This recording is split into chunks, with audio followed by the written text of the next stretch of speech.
And welcome to Pre-AP English 10.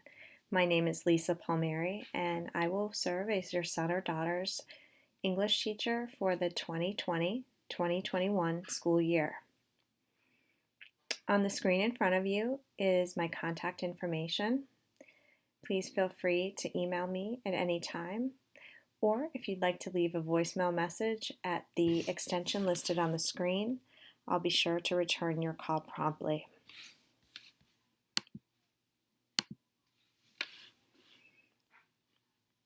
In the 10th grade pre-AP class, the focus of our course is preparing students both in skills and in content to be successful in their upper level or 11th grade and 12th grade English classes. In the 10th grade pre-AP classes, our intention is to prepare students either for the advanced placement or the honors English classes in the years ahead. And this includes both a rigorous study of literature that focuses on AP-style literary analysis strategies, as well as some development of their writing skills in preparation for their performance on various assessments, not only the advanced placement test that they will take in the advanced placement class, but also on the Keystone assessment, which they will take in May of this year. So all 10th graders are expected to take the Keystone Literature Test, and part of our preparation will include making sure students feel comfortable knowing what to expect and how to be successful on that final Keystone exam. In the Pre-AP 10 English class, we will also focus on grammar, usage, and mechanics skills as they develop sentence structure, efficacy, and then we will also focus on research skills that are developed from their introduction in 8th and in 9th grade English classes. On the screen in front of you now, you can see the literature that is taught in this course. These are the major works.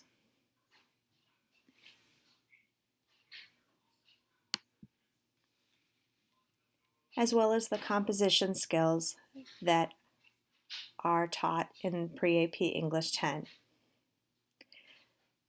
Just today, the students and I focused on incorporating quoted material effectively, and for the next week or so, students will be practicing these skills so that we can move on to a more developmental approach to writing the constructed responses and incorporating quoted material into those effective constructed responses.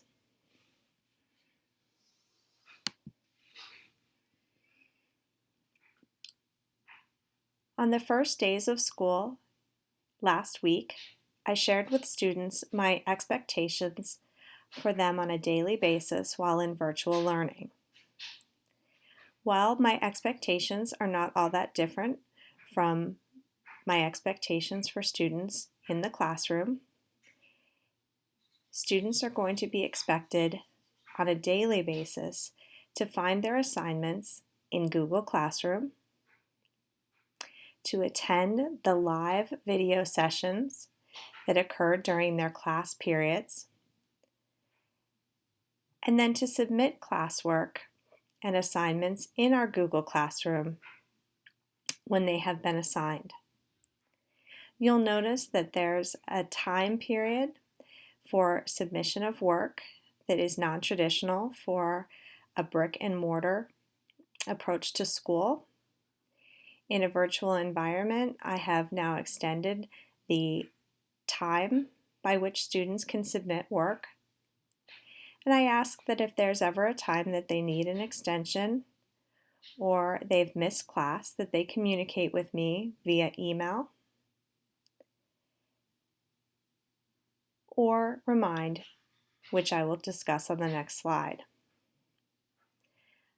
I update grades on a regular basis in PowerSchool, and it is there that both you and your child can look for a most accurate, timely representation of his or her grade. Also last week on our one in-person day, I shared with students the Google Classroom codes and taught them how to join Remind, which is an application that you can install also on your phone or use the texting feature to communicate with me. I invite you also to join Remind, which will enable you to get notifications and reminders that your child is getting, and you can then communicate with me as an alternative to email through Remind when you have questions or concerns about the course. The directions for joining Remind are at the bottom of this screen in blue font. If you have questions about how to join Remind, please don't be afraid to ask.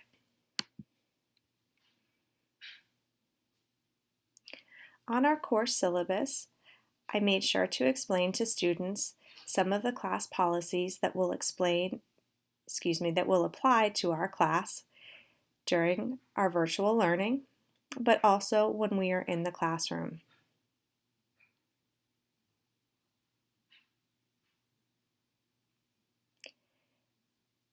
I impressed upon students that more responsibility is placed upon them in a virtual environment to be good communicators, to be responsible about keeping up with their work, and to also make sure that they are being academically mature and responsible as well.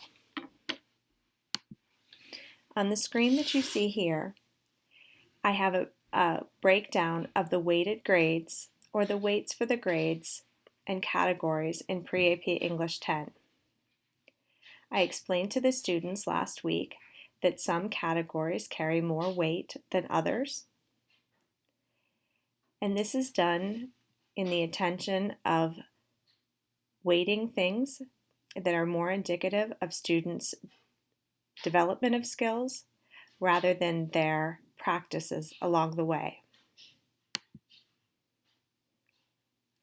There are a variety of technology resources that will support our curriculum.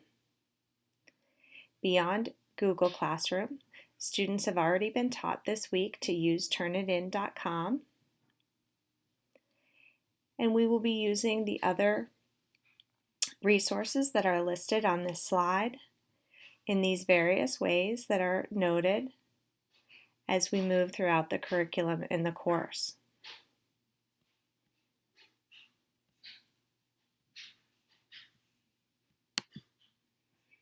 Finally,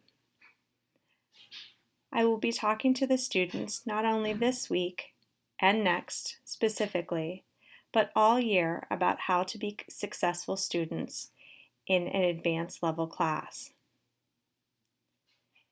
Soon, students will be asked to fill out a self-assessment to determine the extent to which they exemplify these qualities of a high ability and successful learner.